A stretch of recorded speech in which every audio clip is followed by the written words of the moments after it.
Hadirin sekalian berbahagia, sebagai acara selanjutnya pembacaan doa yang akan dipimpin oleh Bapak Insinyur Hairul Hidayat MM. Kepada Bapak disilakan.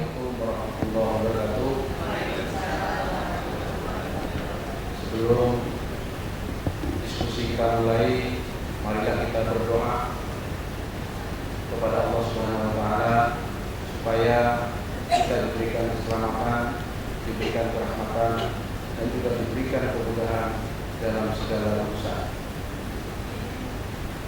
Ila hadratin Nabi Mustafa wa alihi wasallam. Al-Fatihah. A'udzubillahi minasyaitonir rajim. Bismillahirrahmanirrahim.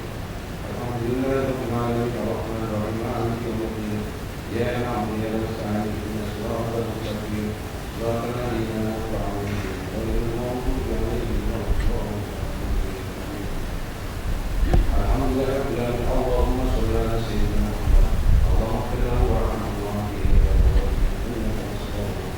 Allahumma inna nas'aluka salamatan fid din wa afiyatan fil jasad wa ziyadatan min al-ilmi wa rahmatan fil rizqi wa tawbatan qabla al-maut wa rahmatan sallallahu ala sayyidina Muhammad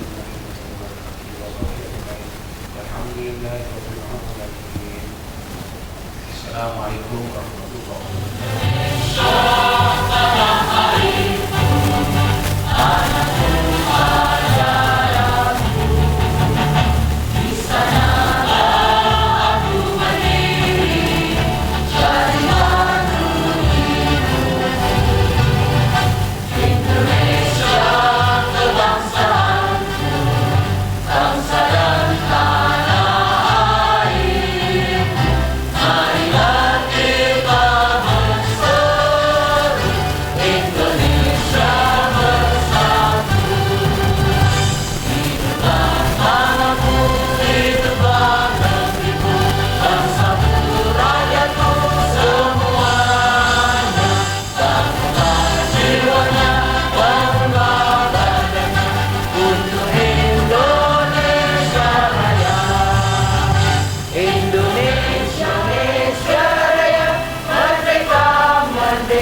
Saya hormati Bapak Insinyur Hairul Hidayat MM, yang saya hormati Bapak Dr. Heri Margono, yang saya hormati dan saya banggakan Ibu Ketua Umum Dewan Pimpinan Pusat Perempuan IJU, yaitu Ibu Belia Safitri, yang saya hormati Ibu Insinyur Sarifah Mauzia, Wakil Sekjen DPP Perempuan IJU, yang saya hormati Ibu Insinyur Noviarti STMM, Wakil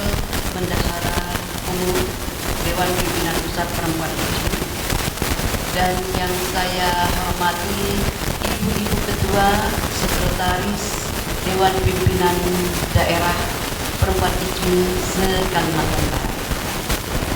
Puji syukur kehadirat Ilahi Rabbi karena dengan keadaannya pada hari ini kita masih dapat berkumpul bersama-sama di ruangan yang megah ini dalam rangka menggelar acara Sekolah Politik Perempuan IJMI Angkatan Pertama yang dicetuskan atau dilahirkan dari ibu kota Khatulistiwa Kalimantan Barat, yaitu Pontianak. Mohon diapresiasi. Tentu barangkali ada alasan-alasan tertentu sehingga Ketua Umum merasa perlu menggelar dan melaksanakan acara sekolah politik angkatan pertama di Pontianak pada malam hari. Dan tentu jika ada angkatan pertama, tentu akan ada angkatan kedua, ketiga, dan seterusnya dan seterusnya. Nah, kira-kira mengapa hal ini dilakukan? Tentu ada beberapa hal yang dapat kita amati, kita analisa, atau kita lihat dalam perkembangan situasi politik sekarang ini. Kemana? Nah, inilah yang sangat menyakitkan. Jadi politik itu sebenarnya indah, bagus, teratur, terencana, sistematis gitu ya. Akan tetapi dalam pelaksanaannya masih banyak diselewengkan oleh pihak-pihak yang tidak bertanggung jawab.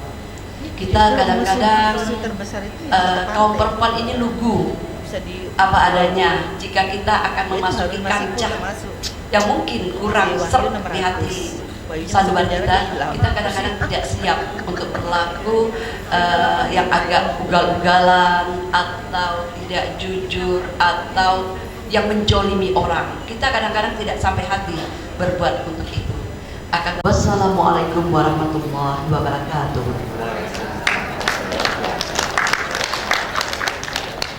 Kalimantan Barat oleh Ibu Dr. Anda Marti Al-Majid, FSI. Sebagai acara selanjutnya, mari kita dengarkan arahan Ketua Umum DPP Perempuan IJMI kepada yang kami hormati Ibu Dr. Anda Wilya Sofitri, MSI. Disilakan. Ada nalihaza wa makuna linahtadiya laula an hadana asyhadu an la ilaha illallah wahdahu la syarikalah wa asyhadu anna Muhammadan abduhu wa rasuluh sallallahu alaihi wasallam la nabiyya ba'da. Qala rabbi shrah li sadri wa yassir li amri wahlul 'uqdatam min lisani yafqahu qawli. Yang saya hormati di sini adalah Bapak Dr. Heri Margono. Ini teman-teman seperjuangan sama-sama di Batom juga, di FPP juga. Dan yang saya hormati adalah Bapak Insinyur Hairul Hidayat. Ini juga jadi Ketua Panitia Abadi di FPP. Kemudian di sini ada Syarifah Mauizah. Waifah mana ya, Pak? Belum kelihatan. Wah, ini Pak. Dia memang orangnya nggak mau diam, dia suka jalan-jalan nih Pak. Pak adalah wakil sekjen di DPP Perempuan IJMI, dan juga ini adalah Ibu Novi. Ibu Novi adalah wakil bendahara di DPP Perempuan IJMI. Beliau juga Ketua Wanita Islam DKI. Jadi saya langsung aja kepada topik ya. Tadi udah banyak kita memberikan sambutan pada yang tadi. Sekarang kenapa tadi yang dipertanyakan oleh Ibu Ketua DPW, kenapa kok Kalimantan Barat yang kita jadikan sekolah politik perempuan? Jadi ini bertahap, tiba-tiba gitu. Ketika saya berpikir begini, kalau misalnya program unggulan yang tadi saya sampaikan ketika pembukaan itu ada 5 program unggulan. Kalau ini jalan semua, insya Allah kalau karena dana atau kerjasama akan datang dengan sendirinya. Saya yakin itu. Ternyata benar Allah kasih. Selesai kita mengadakan sampai 5 program unggulan, satu persatu kementerian mendatangi kita. Karena dari bulan Januari itu kalau nggak salah itu adalah kita mengadakan pesantren kilat lansia di akhir tahun, malam tahun baru. Situ kita bermuasabat sama semua pengurus perempuan ICMI. Ayo kita bersama-sama apa yang mau kita lakukan untuk ke depan, baik itu manfaat bagi diri kita, manfaat untuk organisasi, dan juga bermanfaat untuk umat banyak. Itu motonya. Akhirnya ketika di dalam pesantren kilat lansia tersebut, kita ingat ya, kenapa kita nggak wujudkan ini ya, Komisi Nasional Lansia Indonesia. Komisi Nasional Lansia Indonesia ini dulu telah ada komisi itu, tapi tidak tahu kenapa, apakah kurang efektif, akhirnya ini dibubarkan oleh Bapak Presiden. Saat ini alhamdulillah pesantren kilat lansia di DPP Perempuan ICMI kita telah mengadakan sebanyak 53 angkatan. Itu alhamdulillah juga udah ada alumninya 1.250 orang lebih. Jadi di sanalah kita tahu apa sih yang dibutuhkan oleh lansia tersebut gitu. Mengerikan. Ada lansia-lansia itu dari tua, anak-anaknya nggak mau merawat. Padahal kadang tuh badan udah lemah, udah nggak bisa lagi ngomong, tuh jalannya susah. Tapi ketika kondisi seperti itu dia dihampiri sama anak-anaknya. Kemudian ada juga udah tua, semua apa yang dia punya diambil oleh anak-anaknya, sehingga untuk makan pun kadang dapat dari tetangga-tetangga. Kemudian ada hari tuanya menyesali apa yang dulu telah dilakukan, sehingga melihat ketika hari tua, loh kok anak-anakku begini ya, kok ujian hidupnya seperti ini. Jadi kalau seperti itu tuh siapa yang akan menyelesaikan persoalan ini? Makanya perempuan ICMI kita berpikir bahwasanya lansia inilah yang harus kita jadikan perwakilan. Karena tidak ada ormas Islam perempuan yang lainnya yang banyak itu ada 50 kalau tidak salah, saya ada datanya semua, itu tidak ada yang konsen terhadap lansia. Adapun misalnya Aisyah, tapi itu daycare aja, kesehatan aja. Tapi lansia secara psikologis ini yang paling penting. Makanya kita ada program pesantren kilat lansia itu bertahap. Ada yang 1 hari, ada yang 3 hari, ada yang 7 hari, ada yang 40 hari. Sementara saya di rumah sendiri, kebetulan saya ada di satu tempat, itu kita bikin Al-Quran Center Senior Living. Sebentar lagi juga akan bikin, itulah Islamic Center Senior Living. Assalamualaikum warahmatullahi wabarakatuh. Sekalian, mari kita sambut bersama moderator kita pada malam hari ini, Ibu Syarifah Maumiza SP. Kepadanya disilakan. Ya. Baik, kita mulai saja. Sebelumnya saya undang dulu Bapak Heri Margono. Silakan Pak. Aplaus buat Pak Heri Margono. Selanjutnya saya persilakan Pak Khairul Hidayat untuk bisa tampil ke depan. Boleh ngomong sebentar? Ya, silakan Ibu. Pembicara saya dibilang Mbak Weni, pembicara pertama saya katanya. Iya, betul. Sebentar ya, Ibu. Bu Eli boleh ke depan? Silakan Bu Eli. Baik, sambil Bu Eli naik ke atas, kami persilakan untuk yang pertama kali Ibu Sri untuk menyampaikan tentang perempuan dan politik. Beliau ini ada penelitian tentang politik identitas ya Bu.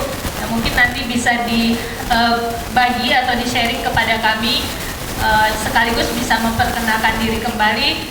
Untuk warga Pontianak pasti sudah sangat mengenal Ibu Sri ya. Nah, silakan waktu dan tempat kami persilakan Bu Sri dalam waktu 15 menit ya. Ya, baik. Terima kasih Ibu moderator tadi ya. Assalamualaikum warahmatullahi wabarakatuh. Waalaikumsalam. Terlebih dahulu, nama saya Dr. Sri Astuti Bukari MSI. Jadi tadi untuk MC saya disunat jadi S1, saya S3 ya. Oke.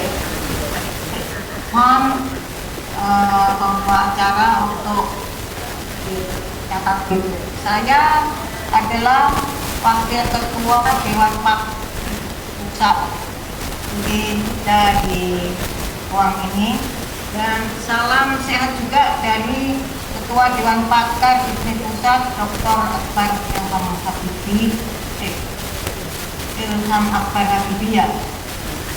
yang kita telah dengar bersama akan dicalonkan menjadi Gubernur Jawa Barat. Kita support, mudah-mudahan berikutnya nanti jadi calon presiden. Amin.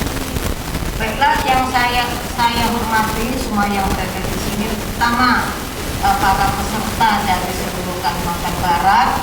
Saya berada di Kalimantan Barat dari tahun 71, dan saya juga selama di Kalbar juga sudah jadi pengurus pusat, sehingga saya dulunya bolak-balik.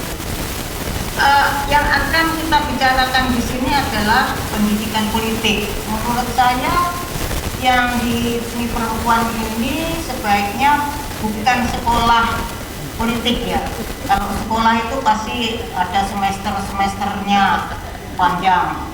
Nah, kalau pendidikan politik ya sekedar berapa jam, berapa hari, atau apa yang sedemikian.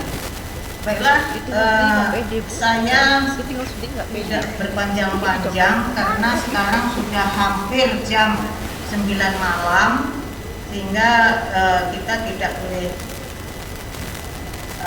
bercerita yang tidak terlalu penting. Pikiran, hati, atau kawayanya? Hati? Yakin? Iya. Pikiran itu harus kita kuasai pikiran itu. Ya, walaupun saya juga ya. Nah, sebenarnya ada satu cara untuk menguasai, kita nggak ngomong saya ya. Itu adalah saya pengen ngomong dua hal itu yang bisa menguasai fakta benar dan fakta hati itu adalah branding. Branding adalah cara untuk menguasai fakta benar dan fakta hati. Kalau kita bisa dengan branding yang tepat, maka kita bisa menguasai fakta benarnya dan kita kuasai fakta hatinya. Fakta kalau ini saya nggak bahas ya. Nah, hari ini cuma bahas dua itu aja. Nanti branding, karena kita ngomongnya personal branding kan. Nah, kalau kita bisa masalah personal branding Bapak Ibu semuanya, apa yang harus kita lakukan untuk menguasai fakta benar dan fakta hati? Otomatis akan menguasai fakta saya pasti itu otomatis ya. Tapi yang pertama dulu, oke. Nah, kalau kita masalah branding Bapak Ibu, itu dimulai dari apa? Kita harus membuat namanya brand awareness. Bagaimana orang kenal kita? Tak kenal kita, saya. Kita harus melakukan brand awareness. Nah, salah satunya ada beberapa cara lagi untuk buat brand awareness itu harus buat identitas, brand identity. Tadi saya harap di sini bahas tentang identitas itu ya, tapi nggak apa. Nah, untuk awareness itu identitas. Kita bisa kebutuhan macam-macam ya, tapi yang dibangun banyak sih. Nah, untuk membangun identitas itu ada venue-nya. Kita harus dibahas satu boleh panjang gitu. Tapi intinya kita harus supaya orang kenal kita. Hebatnya itu kemarin itu hebatnya gara-gara awareness seperti itu aja orang dipilih. Contohnya apa? Yang baru-baru ini jutaan orang boleh lihat komen. Iya, kita sudah kita kuat banget gitu. Kita ngomongnya kuat banget, kuatnya tinggi banget, orang belajar tuh langsung jutaan orang gitu. Dan saya yakin banget ini nggak keluar banyak ya. Saya masih keluar banyak, tapi yang keluar itu keluar lebih ya. Terus itu hebatnya, itu karena awareness tinggi. Itu menekan awareness. Nah, gimana cara awareness? Nggak salah. Meninggal itu bukan saya, bukan waktu saya. Kapan-kapan boleh nanti kalau saya bisa jelaskan gitu ya, itu saya banget. Oke, nah, bersambung. Ini bersambung kali ini ya. Oke, jadi untuk branding itu yang pertama kita harus yang pada brand awareness. Yang kedua adalah reputation. Itu penting banget itu. Reputasi itu sangat penting banget. Kalian edukasi kita akan membangun namanya emotional relationship. Serta kita itu yang penting banget. Edukasi secara penting banget. Kita harus membuat edukasi, kita harus membuat karya. Apa karya yang kita lakukan saat ini? Kita edukasi. Itu dari dalam saya ada apa? Itu dari tapi sebenarnya saya pasti hidup biasa. Dan saya masih hidup biasa. Walaupun saya dikasih juga, saya seperti itu. Itu udah konseptual sudah ke sana gitu loh. Gitu. Jadi itu mencapai saya tadi ya. Nah, sebagai ibu atau perempuan, mana kita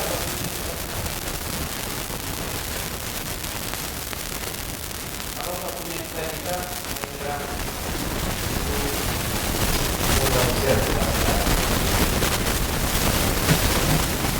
saya sebagai ketua dewan kota di Jakarta itu lebih tadi.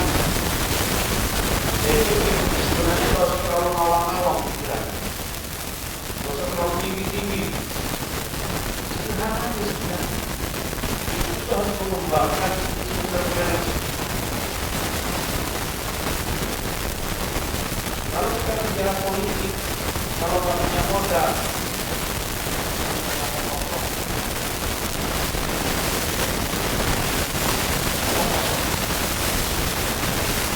banyak itu atau juga laki-laki yang gagal dalam menentukan pilihannya karena memang kurang dalam menciptakan sebuah organisasi.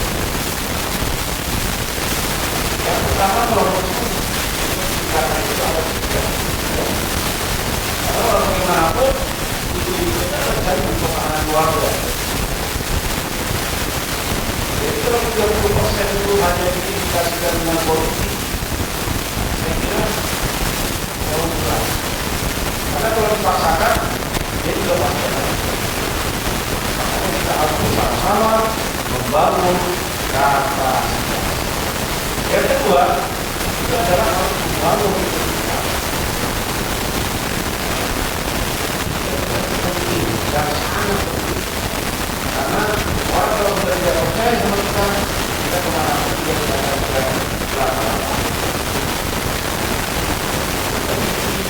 Itu adalah modal utama. Karena manapun dibutuhkan pertahanan individu. Jadi kemana harus diperlukan. Bahwa itu sebabnya kalau menyampaikan pasti banyak benar. Kalau dikasih jawatan pasti dia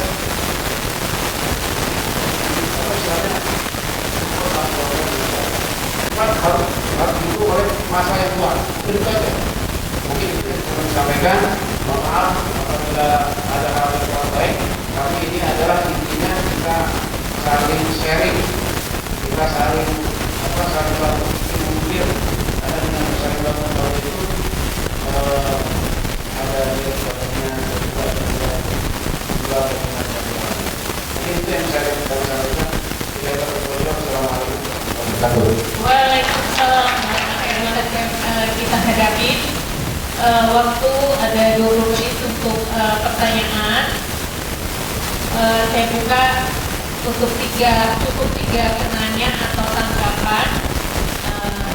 Kami persilakan.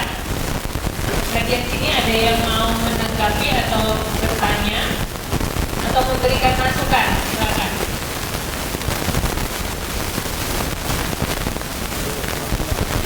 Tidak ada? Dari ibu-ibu DPD, DPW, apa ada yang mau menanggapi? Baik, syukur alhamdulillah kalau nggak ada. Dipahami semua? Ya silakan. Ada dua ya yang mau nanya. Saya Anissa dari DPD Kawan. Terima kasih dari para narasumber atas pertanyaannya. Saya sendiri memang 2 tahun datang baru bebas dari tugas pengabdi negara. Jadi mungkin memang belum benar berikut di bidang perpolitikannya. Tapi di sini mungkin hanya sharing aja ya, kalau dari bapak-bapak dari bagus. Kemudian kami juga melihat di lapangan atau di tempat kami lah ya. Di Kota Singkawang itu terakhir wali kotanya adalah perempuan baru 1 kali atau 1 periode. Jadi untuk yang kedua ini, insya Allah beliau juga akan maju lagi. Dan seperti materi yang disampaikan bapak-bapak tadi sangat tepat sekali, karena yang kami lihat politisi-politisi yang duduk atau terpilih atau yang terakhir ini juga incumbent itu banyak juga yang terpilih. Jadi banyak politisi baru yang terpilih. Karena itu tadi beliau-beliau ini memang sudah mempersiapkan diri, kemudian berdekatan kepada masyarakat, kemudian ada pemaparan di masyarakat itu tersabar, kemudian contohnya misalnya di Kota Singkawang itu ada pemaparan masalah pedagang. Jadi ada pasar itu sudah lama sekali mau diinovasi, tetapi dengan tidak pedagang itu sangat mahal. Ada salah satu politisi baru itu dari Dimo maupun Dewi dari luar pemerintah. Jadi kali dia menawarkan termasuk wali kota yang kemarin juga sama beliau juga kan 2 tahun terakhir ini proyek. Kemudian beliau menawarkan diri menjadi anggota DPRD Provinsi Kalimantan Barat, dapil di Singkawang Raya. Itu suaranya juga terbanyak 20 tahun itu. Ya. Jadi materi yang dari bapak-bapak itu Saya Ibu Rianawati, dari Ketua Panitia ya. Sangat menarik sekali bicara tentang politik nih, sama politik perempuan. Nah, tadi Pak Hairul bilang jangan berpolitik ya Pak ya, yang kasih-kasih saja kata Pak ya. Tapi Pak, kalau misalnya saya nih orang awam gitu ya, perempuan itu kan sebenarnya makhluk yang lemah Pak, selalu yang nomor 2 gitu kan. Jadi perempuan itu harus dalam ada yang melindungi gitu, ada yang menjaga, mengayomi, dan perempuan itu juga dia harus bisa melindungi dirinya sendiri. Ya, dia harus juga power. Nah, oleh karena itu, kalau perempuan itu tidak berpolitik, siapa yang nanti akan bela perempuan gitu kan Pak?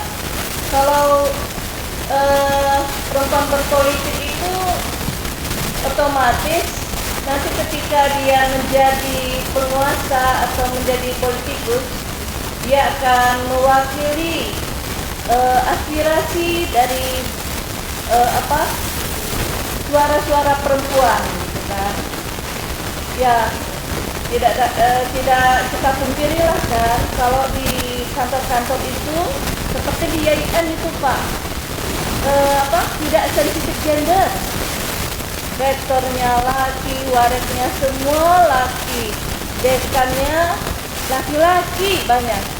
Nah itulah kan, jadi akhirnya karena dari atas itu laki-laki, linknya semuanya laki-laki. Untuk kegiatan-kegiatan banyak dinikmati laki-laki gitu. Nah, itu terus yang kedua nih, kita udah pasti tahulah fakta kenyataan sekarang ini ya, bahwa untuk menjadi seorang politikus sejati itu sulit sekali. Karena apa? Ketika kita ingin menjadi orang yang bersih, terus kita ini mencalonkan diri, terus kita itu mencalonkan diri karena kinerja yang kita miliki di masyarakat dan kita dikenal. Tetapi banyak politikus lain itu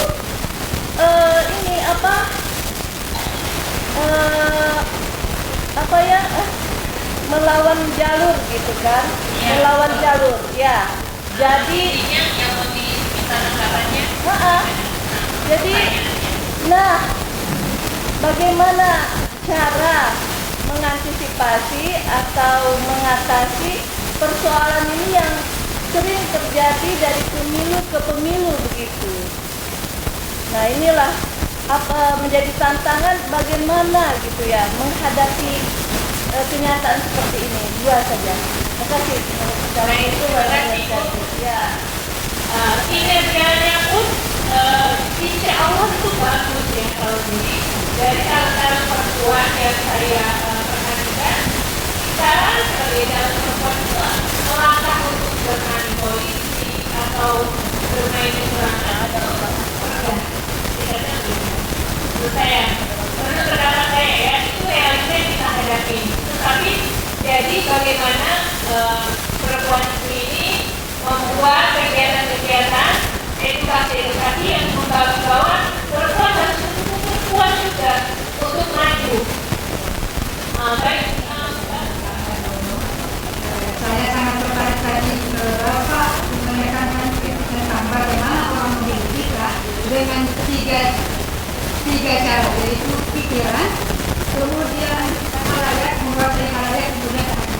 Tetapi bagaimana penerapan secara nyata atau perbuatan nyata kita agar contoh misalnya bagaimana Ibu Sarika ini dapat memilih saya, dapat tertarik kepada saya untuk misalnya untuk proses pencalonan. Ini untuk action nyata, perbuatan nyata ini kan bukan sesuatu hal yang mudah, tapi kita harus ada pengembangan. Maksud saya ingin Bapak memberikan kritik kepada kami. Kemudian maksud saya ini penerapan dari kritik tersebut. Karena kalau cuma teori ini kita perlu juga ini bagaimana prakteknya sebenarnya. Baik, terima kasih.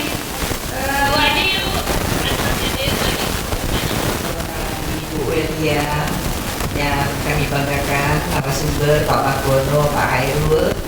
Jadi ilmu-ilmu dari Bapak itu memang saya melihat ya, kalau ada afirmatif 30% didorong oleh Ibu, termasuk diantaranya perempuan di Kota Pontianak waktu itu perang di DPRD tidak ada. Jadi perempuan-perempuan yang masuk di dalam partai-partai tidak lolos untuk menjadi anggota dewan. Oleh karena itu sekarang ini Kota Pontianak ini memang pembangunan gendernya nomor 1 di Kalbar di antara kabupaten kota yang lainnya. Tapi di pemberdayaan gender dia ke-9. Nah itu jadi memang kalau di partai saya juga ada setuju dengan Pak Hairul, karena saya justru yang mendorong, boleh dikatakan provokator, ketika ada anak yang HIV/AIDS, anak yang terlantar, dia di daerah mana? Timur. Siapa dapilnya? Kita dorong dia untuk sumbangan. Saya seperti itu malah. Yang saya kejar-kejar dewan. Dia itu wakil kita, jangan dia merem saja melihat kesusahan kita. Itu jadi justru saya melihat ketika saya umpamanya jadi anggota dewan, saya senang. Tapi saya tidak suka caranya, sistemnya saya tidak suka. Oleh karena itu saya juga tidak mau seperti Akhirul untuk jadi anggota dewan. Kenapa? Nanti ketika saya jadi anggota dewan, saya punya kebijakan A, tapi dari partai saya harus B. Itu tidak sesuai dengan hati nurani. Jadi saya punya branding seperti Pak Margono katakan. Itu Pak Pras, saya tidak ngawang-ngawang kalau saya terus aja, saya bicara apa adanya. Jadi kalau kita begini kan perempuan kan lebih banyak. Kalau tidak hampir sama, 60% kan, ya kan? Kalau perempuan milih perempuan, itu pasti perempuan pasti banyak menjadi yang terpilih. Iya kan? Ternyata faktanya itu adalah perempuan tidak milih perempuan. Tapi yang dipilih adalah NPWP, nomor piro, wali piro. Itu ada teman saya baru pilih dari PKB, sama Pak Haji Sarika, Pak Haji Bulani, sama Bu cerita. Jadi ibu-ibu juga dapat dari 5 orang, 6 orang, itu bingung pilih siapa. Ya kan? Ya. Ada dapat dari pakai ini, pakai ini, lu bingung pilih siapa. Jadi sebenarnya pembelajaran ini adalah realitas ini. Satu. Yang kedua, tadi bilang Bu Renawati bahwa kemiskinan berdasarkan Indonesia dan kemiskinan. Kalau kita mengacu definisi kemiskinan berdasarkan World Bank, itu adalah orang yang berpenghasilan di bawah $2. Itu berarti kurang lebih satu bulannya itu 100 atau 1 juta. Indonesia itu lebih dari 150 jutaan. Jadi wajar kalau NPWP itu wajar. Tapi apa yang juga walaupun mayoritas NPWP tapi ada juga yang enggak yang banyak ada juga. Ada juga gitu. Mayoritas begitu NPWP tapi yang enggak begitu pun banyak gitu. Ada, tapi masih banyak kan mayoritas yang dikatakan oleh ini Pak Hairul tadi itu. Nah, makanya saya setuju dengan kata-kata tadi itu. Yang harus juga adalah peraturannya. Iya, partainya, regulasinya. Itu harus diperhatikan. Saya pernah punya mahasiswa S2 saya sebutin, dia ketua partai, dia mantan jenderal, mantan menteri, maka saya sampaikan kalau pengen mestinya orang yang masuk DPR itu orang yang sudah tabungan sudah banyak, bukan punya uang. Bayangan saya begitu. Orang yang masuk di DPR artinya itu adalah bukan orang yang uang bisa saja. Dia di sana harusnya untuk bekerja, berbagi di dunia. Oleh karena itu apa? Saya katakan, orang ke sana harus berusaha, harus dia kadang-kadang dulu baru masuk ke sana. Saya kasih program ke dia, yuk gimana partainya itu ke partai dia, yuk buatinlah juga usaha. Ayo kita bangun, coba dia kaya dulu baru masuk ke sana. Tapi kalau semua partai dikatakan yang dari itu, jadi saya ngomong itu dari gubernur juga. Itu fakta. Jadi kadang-kadang saya ngomong tapi nggak apa-apa, itu sikap, itu biasa kita mungkin. Tapi fakta itu benar juga gitu. Itu tadi. Nah, oke. Nah, saya baru jawab ke Pak. Terima kasih. Nama saya Arif.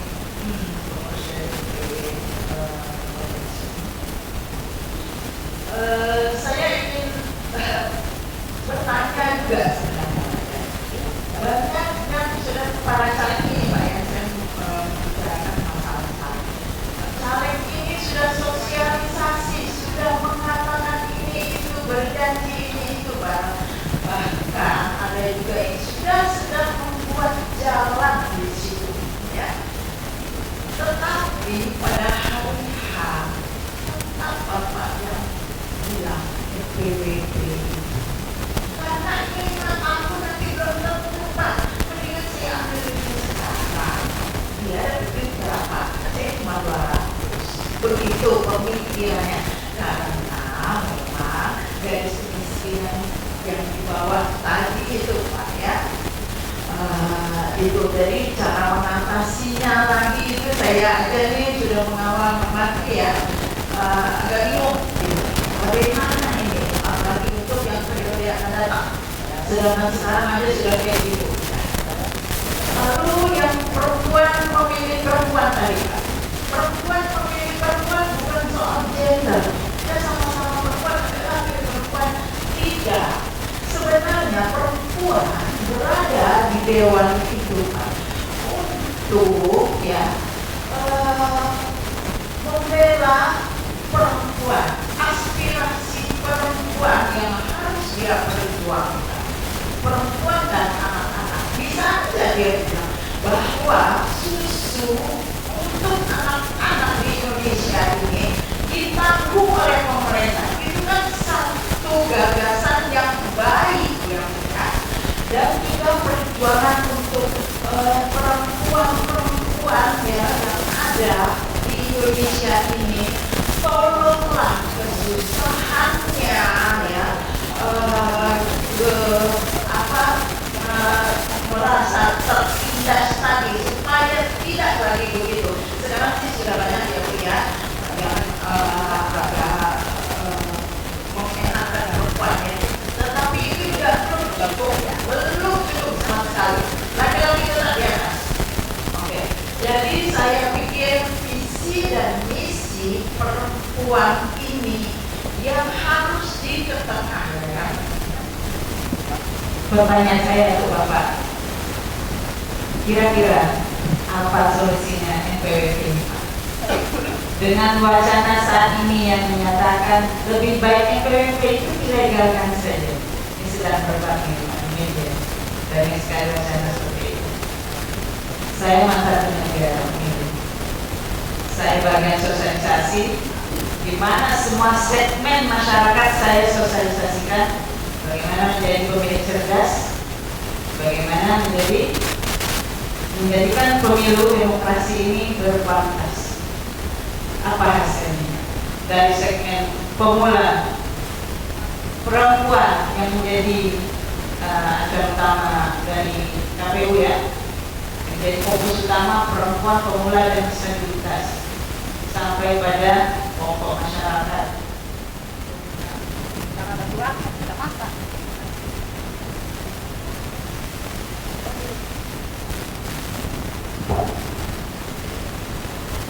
Diciptakan alam pria dan wanita,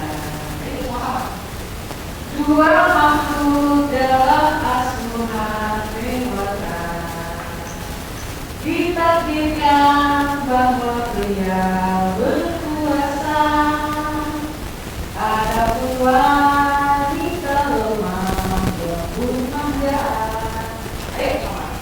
Wanita dijajah pria sedang duduk, dijadikan perhiasan sangkar madu. Namun anak kala pria tak berdaya, berkumpul di sudut garing wanita.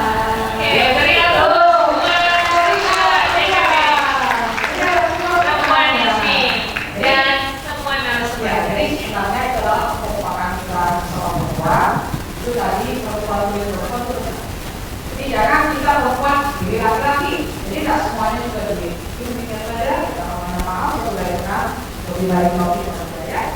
Assalamualaikum warahmatullahi wabarakatuh. Waalaikumsalam. Terima kasih semua narasumber, ada Ibu Beli, Bapak Dewi dan Bapak Hairul Hidayat. Semoga diskusi kita dan sharing kita pada malam hari ini bisa kita tindak lanjuti dan bermanfaat.